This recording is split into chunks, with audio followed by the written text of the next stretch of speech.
പനക്കലച്ചനോട് ചോദിക്കാം എന്ന ഈ പരിപാടിയിലേക്ക് എല്ലാ മാന്യ പ്രേക്ഷകർക്കും സ്വാഗതം. ജീവിതം സങ്കീർണ പ്രശ്നങ്ങളാൽ വഴിമുട്ടി നിൽക്കുമ്പോൾ സ്വാന്തനമായി പനക്കലച്ചൻ നമ്മോടൊപ്പം. അച്ഛാ, ഞങ്ങൾ അച്ഛനെ വേദിയിലേക്ക് സ്വാഗതം ചെയ്യുന്നു. സ്നേഹമുള്ളവരെ, ഈ പരിപാടിയിൽ ഉൾപ്പെടുത്തി ചർച്ച ചെയ്യാൻ അനേകം കത്തുകൾ ഞങ്ങൾക്ക് ലഭിച്ചിട്ടുണ്ട്. അതിൽ തിരഞ്ഞെടുത്ത ഒരു കത്ത് ഇപ്പോൾ വായിച്ച് അച്ഛൻ മറുപടി നൽകുന്നതായിരിക്കും. സ്നേഹം നിറഞ്ഞ പനക്കലച്ച, എൻ്റെ മൂത്ത മകൻ മുഖാന്തിരം ഞാൻ ഒരു വിഷമഘട്ടത്തിലൂടെയാണ് കടന്നു പോകുന്നത്. എൻ്റെ പേര് ഡെയ്സി, സ്ഥലം വയനാടാണ്. എൻ്റെ മകൻ പൂർണ്ണമായും മയക്കുമരുന്നിനും ലഹരിക്കും അടിപ്പെട്ട് കഴിഞ്ഞിരിക്കുന്നു. അവൻ ഈയിടെയായി ആരോടും സംസാരിക്കുന്നില്ല. അവൻ ഒരു ഭ്രാന്തനെ പോലെ എപ്പോഴും മുറിയിൽ തന്നെയാണ്. ഭക്ഷണം കഴിക്കുന്നില്ല. എല്ലാവരോടും ദേഷ്യവും വെറുപ്പുമാണ്. അവന് ഈ ലഹരി വസ്തുക്കൾ കൂട്ടുകാർ ചേർന്ന് വീട്ടിൽ വന്ന് കൊടുക്കാറുണ്ട്. ഇക്കാരണത്താൽ എനിക്ക് അവൻ്റെ കൂട്ടുകാരോട് ചോദ്യം ചെയ്യാൻ പേടിയാണ്. എൻ്റെ ഭർത്താവ് വിദേശത്താണ്. അദ്ദേഹത്തോട് ഞാൻ ഇതുവരെ ഇക്കാര്യം സൂചിപ്പിച്ചിട്ടില്ല. ഞാൻ എന്താണ് ചെയ്യേണ്ടത് അച്ഛോ? അച്ഛൻ്റെ വിലയേറിയ ഒരു മറുപടി പ്രതീക്ഷിച്ചുകൊണ്ട് ഡെയ്സി. നമ്മൾ വായിച്ചു കേട്ട കത്തിൻ്റെ ഉള്ളടക്കം, ഡെയ്സി എന്ന സഹോദരി തൻ്റെ മൂത്ത മകനെക്കുറിച്ച്, അവൻ്റെ ലഹരിയുടെ അടിമത്തത്തെക്കുറിച്ച് ഓർത്ത് വളരെയധികം സങ്കടത്തിലും വിഷമത്തിലും ആയിരിക്കുന്ന അവസ്ഥയാണ് നമ്മളിപ്പോൾ വായിച്ചു കേട്ടത്. ഈ ഒരു സാഹചര്യത്തിൽ എനിക്ക് ഡെയ്സിയോട് പറയാനുള്ള ഒന്നാമത്തെ കാര്യം, ഡെയ്സി വീട്ടിലെ കാര്യങ്ങൾ വേണ്ട രീതിയിൽ ഭർത്താവുമായി കമ്മ്യൂണിക്കേറ്റ് ചെയ്യുന്നില്ല. അത് വളരെ ഒരു ഗുരുതരമായ ഒരു വീഴ്ചയാണ്. കാരണം മിക്കവാറും ഈ മകൻ്റെ മേൽ അധികാരം ഏറ്റെടുത്തുകൊണ്ട് ഡെയ്സിയാണ് അവനെ ഇങ്ങനെ എൻ്റെ മോൻ എന്നും പറഞ്ഞ് കൊണ്ടു നടക്കുന്നത്. അതുകൊണ്ടാണ് സമയാസമയങ്ങളിൽ അവനെ സംബന്ധിച്ച കാര്യങ്ങൾ ഭർത്താവിനോട് പങ്കുവയ്ക്കുകയും രണ്ടുപേരും കൂട്ടമായി ആലോചിച്ച് അങ്ങനെ നല്ല രീതിയിൽ നീങ്ങുകയും ചെയ്യാത്തത്. അതുകൊണ്ട് ഡെയ്സിയുടെ ഈ മൗനം അത് ഒരു വീഴ്ചയായിട്ടാണ് ഞാൻ കാണുന്നത്. പ്രത്യേകിച്ച് ആൺകുട്ടികളെ അധികാരത്തോടു കൂടി തിരുത്തുവാൻ കഴിയുന്നത് അപ്പനാണ്. അപ്പോൾ അപ്പൻ അങ്ങനെ ഒരു അവസരമേ ഡെയ്സി കൊടുക്കുന്നില്ല. എന്തുകൊണ്ടാണ് ഡെയ്സി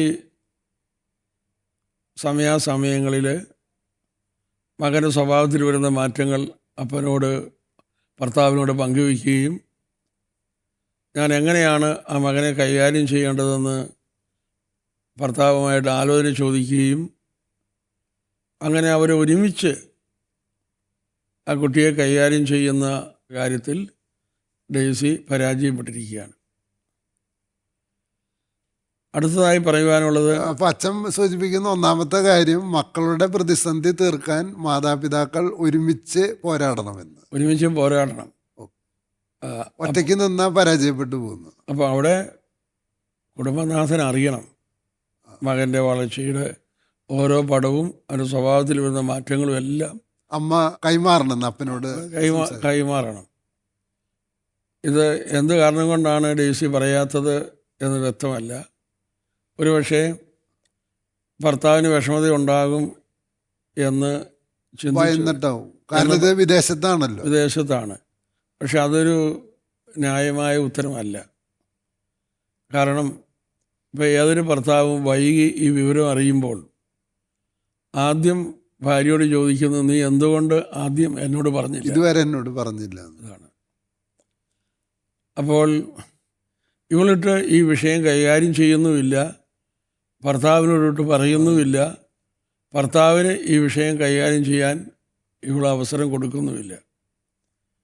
ഇത് നമുക്കിവിടെ വ്യക്തമായിട്ട് മനസ്സിലാക്കാൻ കഴിയും. രണ്ടാമതായിട്ട്, ഈ കുട്ടിയെ സംബന്ധിച്ച് അവനിപ്പോൾ കാണിക്കുന്ന ലക്ഷണങ്ങൾ ഒരു മാനസിക രോഗിയെപ്പോലെ അവനായി തീർന്നിരിക്കുകയാണ്. അതാണ് മുറി അടച്ചിട്ടിരിക്കുന്നത്. മുറി അടച്ചിരുന്ന് വീട്ടിൽ വെളിയിലിറങ്ങുന്നില്ല, ഭ്രാന്തനെ പോലെയുള്ള പെരുമാറ്റമാണെന്ന് കത്തിൽ ഡെയ്സി പറഞ്ഞിരിക്കുന്നു. എന്ന് പറഞ്ഞാൽ ഈ മയക്കുമരുന്നിൻ്റെ ഉപയോഗം അവനെ ശാരീരികമായും മാനസികമായും രോഗിയാക്കി മാറ്റിയിരിക്കുന്നു. അതുകൊണ്ട് ഇപ്പോൾ അവനൊരു രോഗിയാണ്. അതുകൊണ്ട് ആ രോഗത്തിന് ഫലപ്രദമായ ചികിത്സ ആവശ്യമുണ്ട്. കാരണം മയക്കുമരുന്നിൻ്റെ ഉപയോഗം നമ്മുടെ ശരീരത്തിലെ പല സെല്ലുകളെയും ഡാമേജ് ആക്കുന്നു. അപ്പം അതുകൊണ്ട് ആ മേഖലയിലൊക്കെ അവന് സൗഖ്യം ആവശ്യമുണ്ട്. അതായത് വിദഗ്ധ ചികിത്സ കിട്ടാതെ അവന് അതിൽ നിന്ന് പിന്തിരിയാൻ പറ്റില്ല എന്ന്. അത് കാരണം അത് ഡാമേജ് ഉണ്ടാക്കി കഴിഞ്ഞിരിക്കുന്നതാണ് അവൻ്റെ ശരീരത്തിൽ. അവന് പ്രാന്തനെ പോലെ പെരുമാറുകയാണ്. അപ്പോൾ അതുകൊണ്ട് അവൻ മയക്കുമരുന്ന് വേണ്ടെന്ന് വെച്ചെന്ന് പറഞ്ഞാലും അതൊരു അഡിക്ഷനായി അവൻ്റെ ബോഡിയിൽ കിടക്കുന്നതുകൊണ്ട് അവന് അതിൽ നിന്ന് മോചനം നേടാൻ പറ്റില്ല. വിഡ്രോയൽ സിംറ്റം ഒന്നും അവന് നേരിടാൻ പറ്റാതെ വരും. അപ്പം അതുകൊണ്ട് വിദഗ്ധമായി ഡോക്ടറുടെ സഹായം ഡെയ്സി തേടേണ്ടതാണ്. മൂന്നാമതായിട്ട് പറയാനുള്ളത്, ഡെയ്സി മനസ്സിലാക്കണം, ഈ കത്തിൽ തന്നെ ഡെയ്സി പറഞ്ഞിരിക്കുന്നു, ഇപ്പോഴും കൂട്ടുകാർ അവരുടെ വീട്ടിൽ വരുന്നു, അവനെ മയക്കുമരുന്ന് എത്തിച്ചു കൊടുക്കുന്നു. ഇത് ഡെയ്സി അറിയുന്നുണ്ട്, കാണുന്നുണ്ട്. പക്ഷേ ഡെയ്സി ഭയപ്പെട്ടിരിക്കുകയാണ്. ഇവിടെ മനസ്സിലാക്കാനുള്ളൊരു കാര്യം, ഈ മയക്കുമരുന്ന് വിൽക്കുന്നതും എല്ലാം രാജ്യത്ത് കുറ്റകരമാണ്. ഡെയ്സി ഒന്ന് ചിന്തിക്കുക, ഇവൻ്റെ കൂട്ടുകാരൻ മയക്കുമരുന്നുമായി വീട്ടിൽ വന്ന് ഇവന് മയക്കുമരുന്ന് കൊടുത്തുകൊണ്ടിരിക്കുന്ന സമയത്ത് ഏതെങ്കിലും വിധത്തിൽ ഒരു പോലീസുകാരൻ അവിടെ വന്ന് അവരെ പിടിച്ചു കഴിഞ്ഞാൽ, ഒന്നാം പ്രതി ഒരു പക്ഷേ ആ കൂട്ടുകാരനാകുമെങ്കിലും രണ്ടാം പ്രതി ഡെയ്സിയുടെ മകനായിരിക്കും. രണ്ടുപേരും ജാമ്യമില്ലാത്ത വകുപ്പിൽ ജയിലിൽ പോകേണ്ടതായിട്ട് വരും. പത്രത്തിൽ പേരും വരും. അപ്പോൾ ഡെയ്സി എന്തിനാണോ ഭയപ്പെട്ടത്, ഈ സംഭവമാണോ നമ്മൾ ഭയപ്പെടേണ്ടത്? ഇപ്പോഴുള്ള അവനെന്ത് വിചാരിക്കും, അവനെന്ത് പറയും, ഇതൊക്കെയാണോ ഭയപ്പെടേണ്ടത്? അപ്പോൾ അതുകൊണ്ട് ഡെയ്സി ഒരു കാരണവശാലും അതിനെ മൂടി വയ്ക്കാതെ തൊട്ടടുത്തുള്ള പോലീസ് സ്റ്റേഷനിൽ ചെന്ന് പോലീസുകാരുമായിട്ട് കാര്യങ്ങളൊക്കെ പറഞ്ഞ് അവരോട് ഷെയർ ചെയ്യുക. തീർച്ചയായിട്ടും ഇത്തരം സന്ദർഭങ്ങളിൽ പോലീസുകാർ സഹായിക്കും. അങ്ങനെ സഹായിക്കാൻ നിയമമുണ്ട്, അവരങ്ങനെ ചെയ്യുന്നുമുണ്ട്. അപ്പോൾ അങ്ങനെ പോലീസിനോട് എന്ന് പറഞ്ഞു കഴിഞ്ഞാൽ പോലീസ് വീട്ടിൽ വരികയും ആ മയക്കുമരുന്ന് കൊണ്ടുവന്ന് കൊടുക്കുന്ന ആളുകളെ വേണ്ട രീതിയിൽ കൈകാര്യം ചെയ്യുകയും ചെയ്യും. അപ്പം തന്നെ അവൻ ഫ്രീ ആയി. ഇവിടെ ഡെയ്സി ഓർക്കണം, ഒരുപക്ഷെ ഡെയ്സിയുടെ മകന് ഉള്ളിൻ്റെ ഉള്ളിൽ ഇപ്പോൾ ആഗ്രഹം ഉണ്ടാകും, എനിക്ക് മയക്കുമരുന്ന് വേണ്ട, എൻ്റെ ജീവിതം നശിച്ചുകൊണ്ടിരിക്കുകയാണ്. അങ്ങനെ ആഗ്രഹമുണ്ടെങ്കിലും ഈ വിൽപ്പനക്കാരൻ കൊണ്ടുവന്ന് കൊടുക്കുമ്പോൾ അവന് അതിനോട് നോ എന്ന് പറയാനുള്ള കൽപ്പില്ല. അതുകൊണ്ട് ആ കൂട്ടുകെട്ടാണ് അവനെ ഈ തിന്മയിൽ ഇങ്ങനെ തുറന്നുകൊണ്ട് പോകാൻ ഇടയാക്കുന്നത്. അതുകൊണ്ട് അവൻ്റെ ഉള്ളിൻ്റെ ഉള്ളിൽ ഈ മയക്കുമരുന്നിനോട് വിട പറയുവാനായിട്ട് അവനുണ്ടാകുന്ന ആ നല്ല പ്രേരണ, ആ പ്രേരണ തടസ്സപ്പെടുത്തുന്നത് ഈ കൂട്ടുകാരാണ്. ആ കൂട്ടുകാരിൽ നിന്ന് മകനെ രക്ഷിക്കാൻ ഡെയ്സിക്ക് മാത്രമേ കഴിയൂ. അവിടെ ഡെയ്സി അത് മകന് ചെയ്തു കൊടുക്കുന്ന വലിയൊരു ഉപകാരവും കൂടിയാണ് എന്ന് മനസ്സിലാക്കി ഏറ്റവും വേഗത്തിൽ പോലീസിനെ സമീപിച്ച് കാര്യങ്ങൾ അവതരിപ്പിച്ച് ആ കൂട്ടുകാരുടെ പിടിയിൽ നിന്ന് മകനെ മോചിപ്പിക്കുവാൻ തീരുമാനമെടുക്കണം. അടുത്തതായിട്ട് പറയുവാനുള്ളത്, ഡെയ്സിയുടെ ബോധപൂർവമായ ഈ കണ്ണടയ്ക്കൽ അത് വളരെ കുറ്റകരമാണ്. ഈ മകനിലുണ്ടായ ആദ്യം മുതലുള്ള ചേഞ്ച് അതെല്ലാം ഡെയ്സി കാണുന്നുണ്ട്. പക്ഷേ മകൻ്റെ പ്രീതി, വില കുറഞ്ഞ സന്തോഷം, വില കുറഞ്ഞ സ്നേഹം കിട്ടാൻ വേണ്ടിയിട്ട് അതിനൊക്കെ വളം വെച്ച് കൊടുത്ത് ഇപ്പോൾ അതിൻ്റെ ക്ലൈമാക്സിൽ എത്തിയിരിക്കുകയാണ്. അപ്പം അച്ഛൻ പറയണത് ഈ മയക്കുമരുന്നിൻ്റെ അടിമയായിട്ട് മകൻ മാറിയത് ഒരു ദിവസം കൊണ്ടല്ല, അതിനൊരു ചരിത്രം ഉണ്ടെന്ന്. ആ ചരിത്രത്തിൽ കിടക്കുന്നത് പലപ്പോഴും ഇതിന് സമാനമായ ചില കാര്യങ്ങൾ അവൻ ആവശ്യപ്പെടുമ്പോൾ അത് കയ്യോടെ അതിനെ ഇല്ല എന്ന് പറയാൻ ഈ അമ്മ മടിച്ചിട്ടുണ്ടാവും എന്നാണ് അച്ഛൻ പറയണത്. ഡെയ്സി ഓർക്കണം, ഇവർ മയക്കുമരുന്ന് വാങ്ങിക്കാനുള്ള പൈസ എവിടെ നിന്ന് കിട്ടുന്നു? അപ്പോൾ ഡെയ്സി കൊടുക്കുന്ന പണം ഇവൻ കുറച്ച് മയക്കുമരുന്നിന് വേണ്ടി ഉപയോഗിക്കുന്നുണ്ടെന്ന് ഡെയ്സിക്കറിയാം. എന്നിട്ടും വിദേശത്ത് ജോലി ചെയ്യുന്ന അപ്പൻ്റെ ആ പൈസ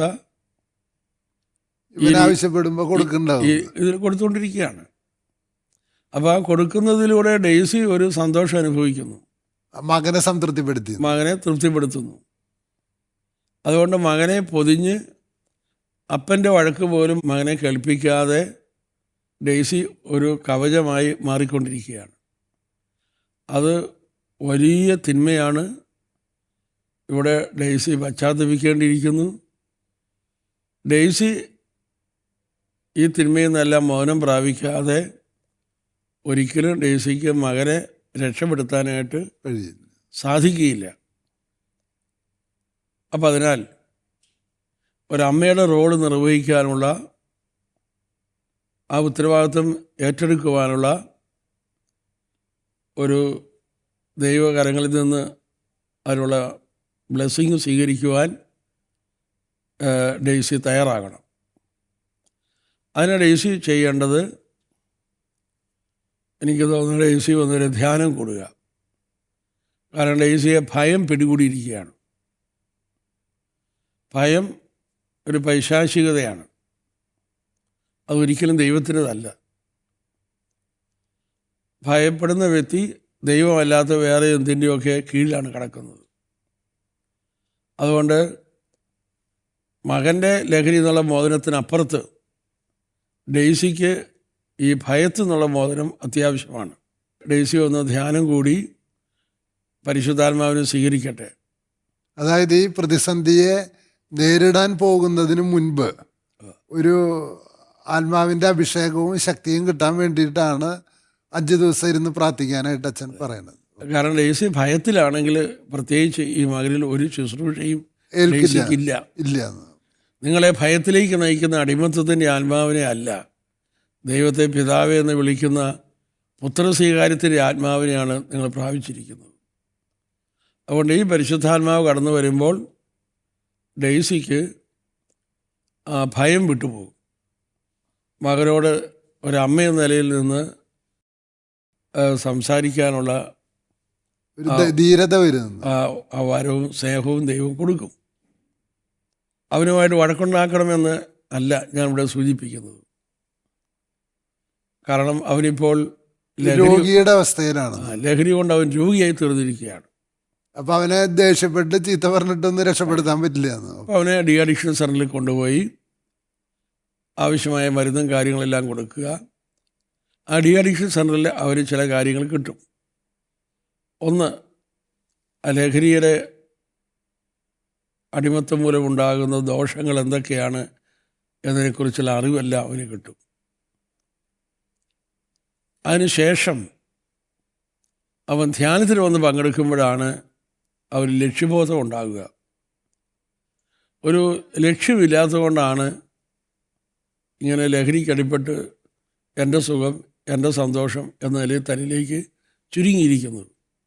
ദൈവം തന്ന എൻ്റെ ഈ ജീവിതം എന്തിനു വേണ്ടിയാണ് എന്ന് ഈ മകന് ഇതുവരെയും ഉള്ളിൽ ഒരു ബോധം ഉണ്ടായിട്ടില്ല. ആ ബോധം ഉണ്ടാകുന്നത് ഒരു വ്യക്തി തന്നെ യേശുവിന് സമർപ്പിക്കുമ്പോഴാണ്, ക്രിസ്തുവിന് കമ്മിറ്റ് ചെയ്യുമ്പോഴാണ് ഉന്നതമായ ദൈവവിളി ലഭിക്കുന്നത്, ഉത്തരവാദിത്വം ലഭിക്കുന്നത്. ഞാൻ ക്രിസ്തുവിനെ സമർപ്പിക്കുന്നത് വഴി പിന്നെ എൻ്റെ ജീവിതത്തിന് ലോകത്തിന് തടുക്കാൻ പറ്റാത്തതായ ഒരു വലിയ ഉത്തരവാദിത്വം ലഭിച്ചു കഴിഞ്ഞു. ഞാൻ എൻ്റെ ഈശോയ്ക്ക് വേണ്ടി ജീവിക്കും. ആ യേശുവിന് വേണ്ടി ജീവിക്കും എന്ന തീരുമാനം അവരെടുക്കാൻ തുടങ്ങിക്കഴിയുമ്പോൾ ക്രിസ്തുവിന് വേണ്ടിയുള്ള ജീവിതം എന്ന് പറയുന്നത് മറ്റുള്ളവർക്ക് ഉപകാരപ്രദമായ ജീവിതമാണ്, നന്മ ചെയ്യുന്ന ജീവിതമാണ്, അനുഗ്രഹത്തിൻ്റെ ജീവിതമാണ്. അത് ജീവിതത്തിൽ വലിയ സന്തോഷം ഉണ്ടാക്കും. ഇപ്പോൾ ഇവൻ ഈ നിമിഷം വരെ അനുഭവിച്ചുകൊണ്ടിരിക്കുന്ന സന്തോഷം അവന് ജഡത്തിൻ്റെ സന്തോഷമാണ്, ലഹരി കൊടുക്കുന്ന സുഖമാണ്, അത് നൈമിഷികമാണ്. അതിങ്ങനെ വീണ്ടും വീണ്ടും ലഹരി കഴിച്ച് ആ സന്തോഷം നിലനിർത്തണം. മറ്റേത് പൊതുസമൂഹത്തിന് ചെയ്യുന്ന ദൈവിക നന്മകളുണ്ടല്ലോ, അതിൻ്റെ സന്തോഷം ആന്തരികമായിട്ട് നമ്മെ സ്വർഗത്തോളം പിന്തുടരുമെന്നാണ് അച്ഛൻ പറയുന്നത്. അത് ഒരിക്കലും ഉള്ളിൽ നിന്ന് പോയില്ല. ആ ഒരിക്കലും ആ സന്തോഷം ഉണ്ടായാൽ അതവിടെ കിടക്കും. അപ്പോൾ ആ സന്തോഷം ഉള്ളിൽ വളർത്തിക്കൊണ്ട് വന്ന് കഴിയുമ്പോഴാണ് ഈ തിന്മയിൽ നിന്ന് പൂർണ്ണമായി വിടുതല പ്രാപിച്ച് അങ്ങനെ എല്ലാവർക്കും ഈ മകൻ ഒരു ബ്ലെസ്സിങ് ആയിട്ട് മാറുന്നു. അതായത് അച്ഛൻ സൂചിപ്പിക്കുന്നത് ഉന്നതമായ ലക്ഷ്യത്തിന് വേണ്ടി പോരാടാൻ നമ്മൾ തയ്യാറാകുമ്പോൾ മാത്രമേ നൈമിഷികമായ സുഖങ്ങളിൽ നിന്നും ജഡിക ആസക്തികളിൽ നിന്നും നമുക്ക് മോചനം നേടാൻ പറ്റുള്ളൂ. ഇവിടെ ഡെയ്സി മനസ്സിലാക്കണം, ഈ മകൻ്റെ പ്രധാനപ്പെട്ട പ്രോബ്ലം എന്താണ് എന്ന്. അവന് യാതൊരു ഉത്തരവാദിത്വ ബോധവും ഇല്ല. വിദേശത്ത് ജോലി ചെയ്യുന്ന അപ്പൻ കൊണ്ടുവരുന്ന പണം അമ്മ അതുപോലെ അവനെന്ത് ചോദിച്ചാലും കൊടുത്ത് അങ്ങനെ അവനെ പരുവത്തിലാക്കിയിരിക്കുകയാണ്. അവനൊന്നും അറിയേണ്ട ആവശ്യമില്ല. ജോലി, പണത്തിൻ്റെ ബുദ്ധിമുട്ടുകളോ പണത്തിൻ്റെ കുറവൊന്നും അതൊന്നും അവൻ അനുഭവിച്ചിട്ടില്ല. അപ്പോൾ ഉത്തരവാദിത്വമില്ലാത്ത ഒരു ജീവിതത്തിലാണ് ഡെയ്സി അവനെ വളർത്തിക്കൊണ്ട് വന്നിരിക്കുന്നത്. അപ്പോൾ ഈ ഉത്തരവാദിത്വം ഇനി അങ്ങനെ മകനുണ്ടാകും, അതൊരു ഉപദേശം കൊണ്ട് ഒരിക്കലും ഉണ്ടാകുകയില്ല. അത് ഉണ്ടാകുന്നത് ഈ മകൻ യേശുവിന് തന്നെ സമർപ്പിച്ചു കഴിയുമ്പോഴാണ് യേശുവിന് വേണ്ടി ജീവിക്കുവാനുള്ള ആ ആഗ്രഹം അവൻ്റെ ഉള്ളിൽ ജനിക്കുന്നത്. അങ്ങനെയാണ് അവന് ഉത്തരവാദിത്വ ബോധം ഉണ്ടാകുന്നത്. ഉത്തരവാദിത്വ ബോധം ഉണ്ടായിക്കഴിഞ്ഞാൽ ലഹരി നിന്ന് അവന് വിടുതൽ കിട്ടും. അപ്പം അതിനാണ് അവൻ ഡി അഡിക്ഷൻ സെൻ്ററിൽ നിന്ന് വന്നു കഴിഞ്ഞാൽ ധ്യാനം കൂടണം. ഏറ്റവും വേഗത്തിൽ അവനെ ധ്യാനമന്ദിരത്തിൽ കൊണ്ടുപോയി ഒരു 2 ആഴ്ച ധ്യാനം കൂട്ടിക്കാൻ തയ്യാറാകുക. സ്നേഹമുള്ളവരെ, ഡെയ്സി എന്ന വീട്ടമ്മയുടെ മകനെക്കുറിച്ചുള്ള ദുഃഖമാണ് ഇതിൽ പങ്കുവയ്ക്കപ്പെട്ടത്. അച്ഛൻ ആദ്യമേ തന്നെ സൂചിപ്പിച്ചത് ഡെയ്സിയുടെ ഭാഗത്തു നിന്നുണ്ടായ ഒരു വീഴ്ചയാണ്. അതായത് മക്കളെ വളർത്തേണ്ടത് ഒറ്റയ്ക്കല്ല, മാതാപിതാക്കൾ ഒരുമിച്ചാണ്. കാലാകാലങ്ങളിൽ ഈ മകൻ്റെ പ്രശ്നം ഭർത്താവുമായി പങ്കുവയ്ക്കുന്നതിൽ ഡെയ്സി പരാജയപ്പെട്ടിട്ടുണ്ടെന്നാണ് ആദ്യം അച്ഛൻ സൂചിപ്പിക്കുന്നത്. അതിന് ഒരു മാനസാന്തരം ഡെയ്സിക്കുണ്ടാകണം. രണ്ടാമത്തെ കാര്യം അച്ഛൻ പറയുന്നത്, മയക്കുമരുന്നിനടിമയായവൻ ഒരു രോഗിയെ പോലെയാണ് അവനെ കാണേണ്ടത്. അവനെ ചെറിയ ഉപദേശങ്ങളൊന്നും കൊടുത്ത് അവനെ മാറ്റാൻ ശ്രമിച്ചാൽ മാറില്ല, വിദഗ്ധ ചികിത്സ തന്നെ ആവശ്യമാണെന്നാണ്. മൂന്നാമതായിട്ടുള്ള കാര്യം, ഈ മകൻ്റെ കൂട്ടുകാരിൽ നിന്ന് അവനെ രക്ഷിക്കാൻ ആദ്യം കഴിയണം. അതിനുവേണ്ടി ഡെയ്സി ചെയ്യേണ്ടത് ആദ്യം ഭർത്താവിനോട് പറയണം. പിന്നെ സമീപത്തുള്ള പോലീസുകാർ ഇപ്പോൾ വളരെ കാര്യക്ഷമമായിട്ട് പ്രവർത്തിക്കുന്നുണ്ട്. അതുകൊണ്ട് അവരോട് ഇക്കാര്യം തുറന്നു പറയാനും അവരുടെ സഹായം അഭ്യർത്ഥിച്ച് ഇവരുടെ കൂട്ടുകാർ ഇവന് ഇത് കൊടുക്കുന്നതിനെ തടയണം എന്നുള്ളതാണ് മൂന്നാമത്തെ നടപടി. നാലാമത്തെ കാര്യം, അത് ചെയ്തു കഴിഞ്ഞാൽ ഇപ്പോൾ സർക്കാരിൻ്റെ ഭാഗത്തു നിന്ന് തന്നെ ചില സഹായങ്ങളുണ്ട്. ഇവനെ ഡി അഡിക്ഷൻ സെൻറ്ററിലേക്ക് മാറ്റണം. അങ്ങനെ മാറ്റുന്നതിന് മുൻപ് ഇതിനുള്ള ഒരു ശക്തി ഡെയ്സിക്ക് കിട്ടാൻ വേണ്ടി ഡെയ്സി തന്നെ ആദ്യം ഒരു ധ്യാനത്തിൽ കൂടണമെന്നാണ് അച്ഛൻ നിർദ്ദേശിക്കുന്നത്. കാരണം അങ്ങനെ നമുക്ക് ദൈവത്തോട് കൂടെ നിൽക്കുമ്പോഴാണ് നമുക്ക് മക്കളോട് തുറന്നു പറയാനുള്ള ധൈര്യമൊക്കെ കിട്ടുക. അത് അവനായിട്ട് വഴക്കടിക്കാനല്ല, സ്നേഹപൂർവ്വം അവനെ രക്ഷിച്ചു കൊണ്ടുവരാനുള്ള ധീരത പോലും നമുക്ക് ലഭിക്കുന്നത്, സമചിത്തത ലഭിക്കുന്നത് പരിശുദ്ധാത്മാവിൽ നിന്നാണ്. അങ്ങനെ ഡി അഡിക്ഷൻ സെൻറ്ററിൽ ഇവനെ കൊണ്ടുപോയി ഇവന് വരുന്ന മാറ്റം, അവർ ഇതിൻ്റെ ദോഷവശങ്ങളെക്കുറിച്ചൊക്കെ പഠിപ്പിക്കുമെങ്കിലും ജീവിതത്തിൻ്റെ ഒരു ഉത്തരവാദിത്തത്തിലേക്ക് അവൻ പോകണമെങ്കിൽ വെറും ഉപദേശം കൊണ്ട് നടക്കില്ല. കാരണം ജീവിതത്തിന് ഉന്നതമായ ലക്ഷ്യത്തിലേക്ക് പ്രവർത്തിക്കുമ്പോഴാണ് ശാശ്വതമായ സന്തോഷം നമ്മുടെ ഹൃദയത്തെ കീഴടക്കുക. അങ്ങനെ കീഴടക്കിയാലാണ് പൂർണ്ണമായും മകനെ മയക്കുമരുന്നിൽ നിന്ന് മോചനം നേടാൻ കഴിയുക. അതുകൊണ്ട് യേശുവിനോട് ഐക്യപ്പെടാനായിട്ട് ഇവനെ അതിനുശേഷം 1-2 ആഴ്ച ധ്യാനം കൂടിക്കഴിയുമ്പോൾ അവന് മാനസാന്തരം ഉണ്ടാകും. വില കുറഞ്ഞ സന്തോഷം നിരന്തരം ഉപയോഗിക്കുന്നതിനേക്കാൾ പൊതുസമൂഹത്തിന് നന്മ ചെയ്യുന്ന ആ പ്രവൃത്തികളിലൂടെ അവൻ്റെ ഉത്തരവാദിത്തങ്ങൾ ഏറ്റെടുത്ത് ആത്മസന്തോഷം നേടാൻ അവന് കഴിയും. അങ്ങനെ അവനെ മോചിപ്പിച്ചെടുക്കാൻ കഴിയും എന്നാണ് അച്ഛന് നിർദ്ദേശിക്കാനുള്ളത്. നമുക്ക് അച്ഛൻ്റെ ഈ ഉപദേശം ഡെയ്സിക്ക് മാത്രമല്ല അനേകം പേർക്ക് ഇതൊരു വെളിച്ചമാണ്. നമുക്ക് അവർക്കൊക്കെ വേണ്ടി പ്രാർത്ഥിക്കാം. കാര്യമായ കർത്താവേ, സ്നേഹമുള്ള ഈശോയെ, അവിടുന്ന് ഓരോ മനുഷ്യർക്കും നൽകിയ മഹത്തായ ജീവിതം, ആ ജീവിതം അങ്ങേക്ക് സമർപ്പിക്കുമ്പോൾ മാത്രമാണ് ഏറ്റവും ഉദാത്തമായ ഉത്തരവാദിത്വം എന്ന ആ മഹനീയമായ ദാനം ലഭിക്കുക. ഈ ഉത്തരവാദിത്വ ബോധം നഷ്ടപ്പെട്ടതുകൊണ്ട് എന്തിനോ വേണ്ടി ജീവിക്കുന്ന വ്യക്തികളായി ഇന്ന് ആളുകൾ മാറിക്കൊണ്ടിരിക്കുന്നു. ഇടയിലില്ലാത്ത ആളുകളെ പോലെ അലിഞ്ഞു തിരിഞ്ഞു നടക്കുന്നു. ലക്ഷ്യബോധം നഷ്ടപ്പെട്ടിരിക്കുന്നു. ലക്ഷ്യബോധം സമർപ്പണത്തിലൂടെ മാത്രമേ കൈവരൂ എന്ന് ഞങ്ങൾ മനസ്സിലാക്കുന്നു. അതിനാൽ സ്വയം യേശുവിനെ സമർപ്പിക്കുവാൻ ലഹരിക്ക് അടിപ്പെട്ട് കഴിയുന്ന എല്ലാ ആളുകളെയും അവിടുന്ന് അനുഗ്രഹിക്കണമേ, ആശീർവദിക്കണമേ. കർത്താവായ ഈശോയെ, അതിശക്തമായ ഈ തിന്മയുടെ പിടിയിൽ നിന്ന്, ഈ പൈശാചികമായ പീഡയിൽ നിന്ന് ജനലക്ഷങ്ങളെ മോചിപ്പിക്കണമേ എന്ന് പ്രാർത്ഥിക്കുന്നു. അതിനുവേണ്ടി പ്രാർത്ഥിക്കുവാൻ ഞങ്ങളെല്ലാവരെയും അവിടുന്ന് ശക്തിപ്പെടുത്തണമേ. യേശുവെ നന്ദി, യേശുവെ സ്തോത്രം, യേശുവെ നന്ദി. ഡെയ്സിയുടെ മകനെയും അനുഗ്രഹിക്കണമേ, കുടുംബത്തെ അനുഗ്രഹിക്കണമേ, വിദേശത്തയക്കുന്ന ഭർത്താവിനെ അനുഗ്രഹിക്കണമേ. ആമേൻ.